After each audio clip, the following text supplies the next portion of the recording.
تھوڑا سا اپنی بہنوں کو بھی بتانا چاہتا ہوں کہ یہ مت سمجھنا کہ ایک انسان پلنگ پہ لیٹا ہوا ہے، ایک انسان چارپائی پہ لیٹا ہوا ہے اور بڑے سکون سے وہ دنیا سے جا رہا ہے۔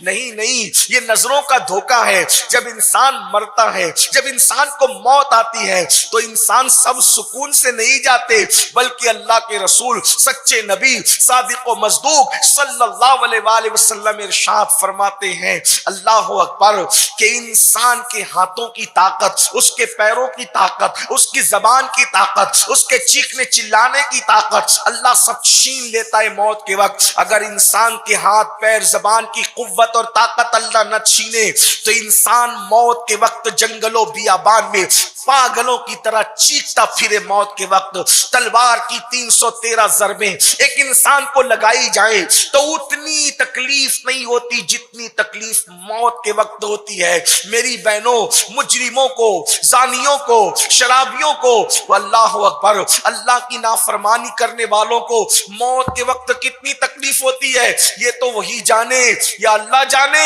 لیکن میری بہنوں سنو سنو، اللہ اکبر، حضرت سیدنا عمرو ابن عاص رضی اللہ تبارک و تعالیٰ عنہ جب دنیا سے تشریف لے جانے لگے، یہ وہ صحابی ہیں جن کی فضیلتیں اللہ کے رسول نے بیان فرمائی ہے، جن کی شان اللہ کے رسول نے بیان فرمائی ہے۔ مصر کے گورنر رہے، مصر کے فاتح رہے، اللہ اکبر۔ عمرو ابن عاص سے ان کے شہزادے حضرت سیدنا عبداللہ ابن عمرو ابن عاص نے پوچھا، بابا موت کی تکلیف کیا ہے، مرتے وقت کیسے لگتا ہے؟ تو حضرت سیدنا عمرو ابن عاص فرماتے ہیں، میرے بیٹے، اگر زمین اور آسمان انسان کے سینے پہ رکھ دیا جائے تو کتنی تکلیف ہوگی، ویسے ہی میں موت کے وقت کی تکلیف کو محسوس کرتا ہوں۔ اللہ اکبر۔ اندازہ فرمائیں، روئے زمین پر اللہ رب العزت نے زمین کی پشت پر اور آسمان کے نیچے انبیاء کے بعد صحابہ سے بہتر مخلوق پیدا نہیں فرمائی، صحابہ سے زیادہ شان والی مخلوق پیدا نہیں فرمائی۔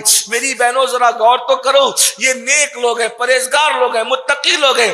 حضرت سیدنا فقی ابو اللہ سمرقندی نقل کر رہے ہیں، عبداللہ ابن عمرو ابن عاص نے پوچھا، بابا موت کے وقت کیسا لگتا ہے؟ وہ فرماتے ہیں، بیٹا سینے پر زمین اور آسمان رکھ دیے جائیں تو کتنا وزن ہوگا، اتنا وزن محسوس ہوتا ہے۔ میری بہنوں بتاؤ، جن لوگوں نے رسول اللہ کو دیکھا ہے وہ یہ کہہ رہے ہیں، تو جنہوں نے فلمیں دیکھ کر زندگی گزاری ہو، جن لوگوں نے زنا کے مناظر دیکھ کے زندگی گزاری ہو، ہاں ہاں، جنہوں نے مردوں سے فون پر گھنٹے گھنٹے اورل سیکس کی باتیں کی ہو، لا الہ الا اللہ، استغفر اللہ، اندازہ تو فرمائے، جنہوں نے گندی گندی باتیں کر کے زنا کے پلان بنائے ہو، جنہوں نے اپنے جسم کی نمائشیں کی ہو، ہاں ہاں، جن کی نظریں اٹھتی تھی تو چکر مکر ہوتی تھی۔ ذرا غور تو کرو، کہاں رسول اللہ کو دیکھنے والی نگاہیں اور کہاں زنا دیکھنے والی نگاہیں۔ اللہ اکبر۔ کہاں حلال کی خاطر جنہوں نے پیٹ پہ پتھر باندھے، جب وہ یہ کہہ رہے ہوں کہ سینے پہ زمین آسمان رکھ دیے جائیں تو جتنی تکلیف ہوتی ہے اس سے زیادہ تکلیف موت کے وقت محسوس ہو رہی ہے۔ اللہ اکبر۔ حالانکہ یہ اللہ رب العزت کے مقبول بندوں کے ساتھ ہے تاکہ ان کے درجات بلند ہو۔ وہ تو گنہگار لوگ نہیں تھے، وہ تو محفوظ لوگ تھے، لیکن درجات کی بلندی کے لیے ان کو اس سے گزارا جا رہا ہے۔ پھر حضرت عمرو ابن عاص کہتے ہیں، میرے بیٹے، ایسا لگتا ہے موت کے وقت کہ انسان ناک سے سانس نہیں لے رہا ہے، جیسے لگتا ہے کہ سوئی کے ناکے سے سانس لے رہا ہے۔ اندازہ فرمائے، اندازہ کرو میری بہنوں، اس گھاٹی سے ہمیں گزرنا ہے۔ یہ جو دل و دماغ کے اندر خط ہے کہ سکون سے انسان چارپائی پر لیٹا ہوا ہے، سکون سے نہیں لیٹا ہے، نگاہوں کا دھوکہ ہے، نگاہوں کا دھوکہ ہے۔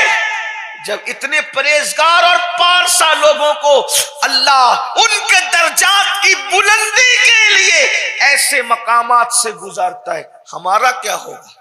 جنہوں نے پوری زندگیوں میں نمازیں صحیح نہیں پڑھی، جن کے وضو صحیح نہیں تھے، جن کے غسل صحیح نہیں تھے، وہ کون سا جرم ہے جو ہم نے نہیں کیا؟ میری بہنوں، ایک وقت وہ گھڑی آئے گی، میرے امام کہتے ہیں، اندھیرا گھر اکیلی جان، دم گھٹتا دل اکتاتا، خدا کو یاد کر پیارے، وہ ساعت آنے والی ہے غیبت کرنے والوں کا کیا حال ہوگا؟ جن کی راتیں قرآن پڑھ کے گزرتی ہے وہ کہہ رہے کہ یوں لگتا ہے کہ جیسے ناک سے نہیں بلکہ سوئی کے ناکے سے سانس لی جا رہی ہے۔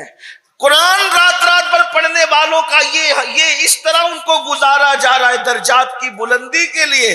تو جنہوں نے راتوں کو فلمیں دیکھی ہیں، جنہوں نے غیبتیں کی ہے، جنہوں نے چگلیاں کی ہے، جنہوں نے ساس بہو میں جھگڑے لگائے، دیورانی نے جٹھانی کے خلاف ساس کو بھڑکایا، جٹھانی نے دیورانی کے خلاف ساس کو بھڑکایا، ساس ننن نے ماں کو بھابی کے خلاف بھڑکایا، گھروں میں جھگڑے لگائے، اختلافات پیدا کیے، دوریاں پیدا کی، دلوں کو دور کیا۔ اے خواتین اسلام مجھے بتاؤ، کیا اللہ کے رسول نے یہ نہیں فرمایا جو مسلمانوں میں جھگڑا لگائے وہ شیطان کی اولاد ہے، وہ شیطان کی ذریت ہے؟ تم نے گھر گھر جھگڑے لگائے، خواتین نے یہی تو کیا الا ماشاء اللہ۔ مجھے بتاؤ میری بہنوں، قرآن پڑھنے کی بجائے ناولیں پڑھی، قرآن پڑھنے کی بجائے واٹس ایپ لے کے بیٹھے، قرآن پڑھنے کی بجائے فیس بک لے کے بیٹھے، رسول اللہ کی نعت پڑھنے کی بجائے زبان سے تم نے اختلافات پیدا کی، جھگڑے پیدا کی۔ یہ نہیں کہتا کہ ساری عورتیں ایسی ہیں، لیکن اکثر و بیشتر عورتوں کی اوقات کس میں گزرتے ہیں، عورتوں کا ٹائم کس میں گزرتا ہے؟ میری بہنوں تھوڑی دیر کے لیے سوچو کہ ناک کی بجائے سوئی کے ناکے سے سانس لی جا رہی ہو تو کیفیت کیا ہو؟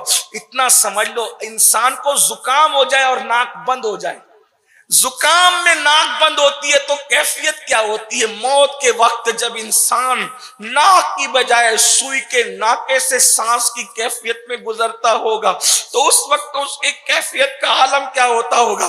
یاد رکھنا، یہ مت سمجھو کہ ہم جو چاہیں گے کریں گے۔ قرآن کہتا ہے ان بطش ربک لشدید، تیرے رب کی پکڑ بڑی سخت ہے میری بہنوں، یہ گھاٹی ہے، اس سے گزرنا ہے۔ اور پھر عبداللہ ابن عمرو ابن عاص کہتے ہیں، میں نے پوچھا بابا کیسا لگتا ہے؟ تو حضرت عمرو ابن عاص کہتے ہیں بیٹا کسی کے پیٹ میں ببول کا درخت اگا دیا جائے اور اس کا ڈنٹل باہر کر دیا جائے پیچھے کے مقام سے اور اس کو کھینچنے والا پوری طاقت سے کھینچے تو اس وقت تو کیفیت کیا ہوگی؟ تکلیف کا یہ عالم ہوتا ہے جب انسان دنیا سے جاتا ہے۔ میری بہنوں بتائیں اس کیفیت میں زنا کرنے والوں پر کیا گزرے گی؟ اس کیفیت میں گانے سننے والوں پر کیا گزرے گی؟ اس کیفیت میں دین کے خلاف بکواس کرنے والوں پہ کیا گزرے گی؟ ہاں میک اپ کر کے بیوٹی پارلروں میں جا کر بغیر دوپٹے کے جب ولیموں میں صرف جھوٹی تعریف وصول کرنے کے لیے جاتی تھی، اجنبی مردوں کے سامنے بے حجاب کھڑی ہو جاتی تھی، مجھے بتاؤ کیا وہ خواتین کو زندگی کی لذتوں سے محبت نہ تھی؟ رسول اللہ کی شہزادی جن کے باپ کی جنت ہے، سیدہ طیبہ طاہرہ عابدہ زاہدہ راقیہ ساجدہ نقیہ تقیہ زکیہ ام ابیہا عالمہ غیر معلمہ، کتنی عظیم وہ خاتون ہے، مگر اس کے باوجود اتنے بڑے باپ کی بیٹی ہونے کے باوجود تقوی کا عالم یہ ہے کہ ان کے دوپٹے کو کبھی چاند و سورج نے نہیں دیکھا۔ میرے امام کہتے ہیں جس کا آنچل نہ دیکھا مہو مہر نے اس ردائے نزاہت پہ لاکھوں سلام۔